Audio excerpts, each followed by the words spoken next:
Bueno, en esta entrega casi final vamos a hablar sobre uno de los centros que nos ocupan para caracterizar este periodo, que es la ciudad, la metrópoli llamada Teotihuacán, la ciudad donde nacieron los dioses, un nombre que también se le da de modo no del todo justo, sino con cierta arbitrariedad. Tiene un registro a partir de las fuentes del siglo XVI, este nombre.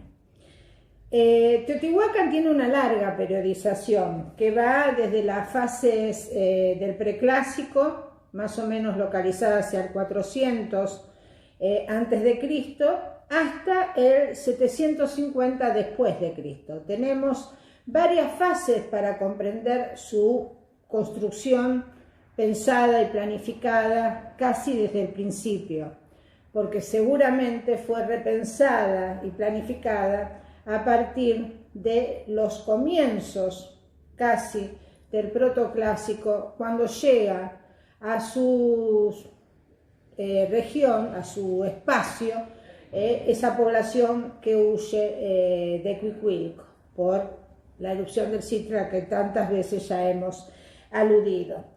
Tiene 5 fases durante el clásico y 2 en el clásico tardío, la construcción de Teotihuacán.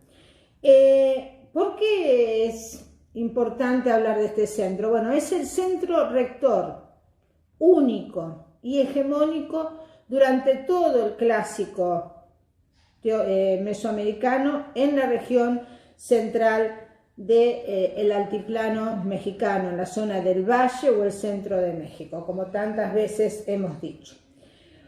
Hay muchas cosas para decir sobre este gran centro urbano. Lo primero que tenemos que compartir con ustedes, que es la ciudad por antonomasia, tal como nosotros pensamos a una ciudad en la actualidad. Tiene un trazado octogonal, reticulado en damero, con calzadas que conforman calles, con un eje central, tal como nosotros concebimos el centro de una ciudad, que es el centro.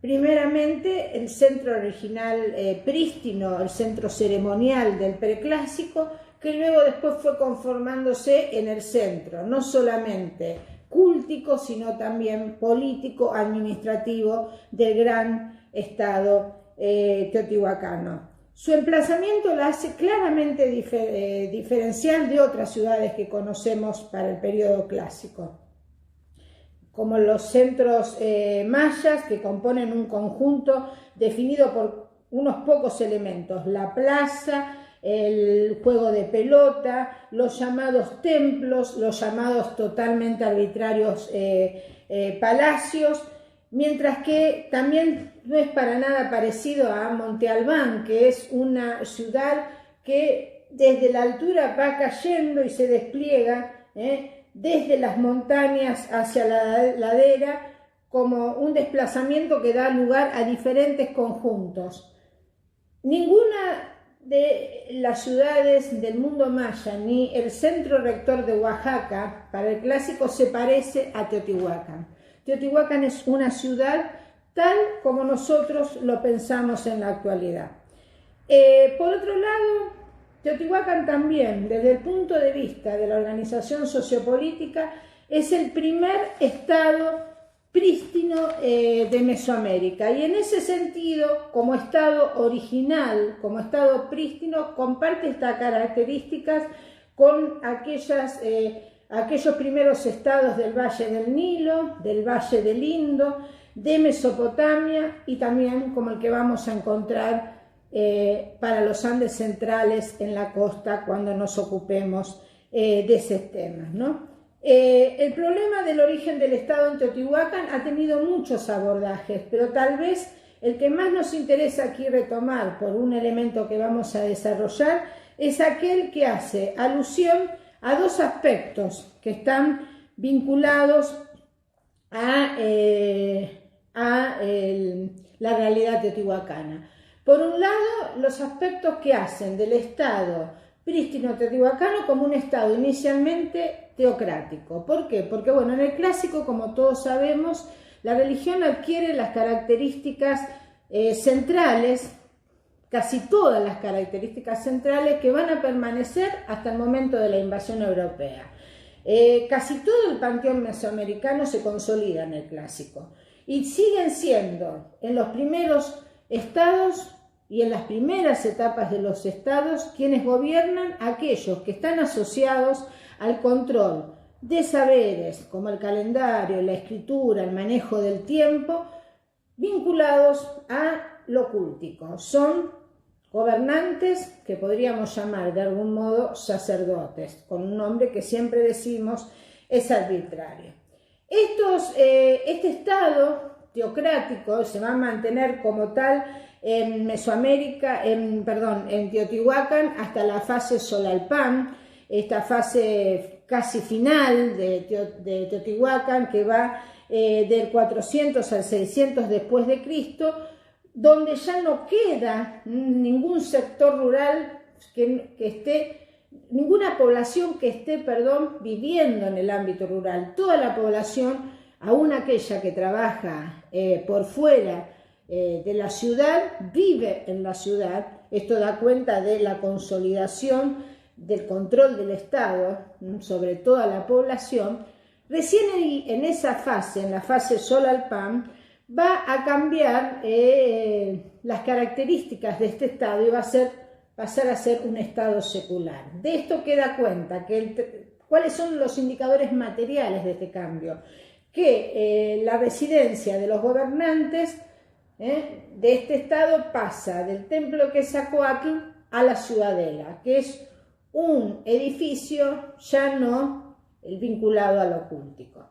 Este es uno de los elementos que nos interesa tomar para pensar las características del Estado teotihuacano. La otra es la importancia, una relación muy clara que tiene con este cambio en la organización sociopolítica y el fortalecimiento del Estado. Dentro de este proceso, el rol del intercambio o lo de que llamamos a veces de modo genérico el mercado. Y aquí hay una explicación que ustedes van a ver muy claramente en la lectura obligatoria de Millón, a través de ese eje que él toma del ciclo templo, peregrino, mercado, cómo este centro ceremonial inicial que viene desde el 400 a.C. en esta región, comienza a ser un centro de peregrinación vital e importante y atrae a estos peregrinos que a la vez vienen a intercambiar bienes. Otro indicador de esto, ¿cuál es? La gran cantidad, los centenares de talleres de transformación de materia prima que tenemos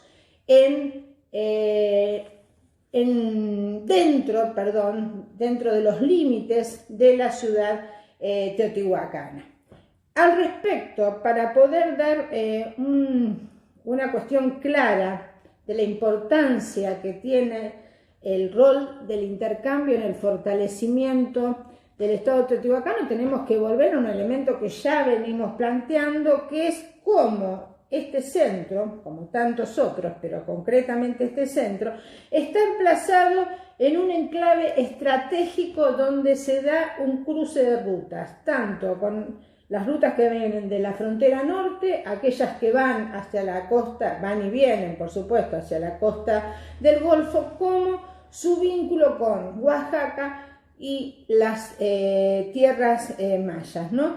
De algún modo, la vinculación entre redes de intercambio, redes de peregrinación, acompañaron este proceso de complejidad y de complejización que dieron paso del centro ceremonial a la conformación del Estado.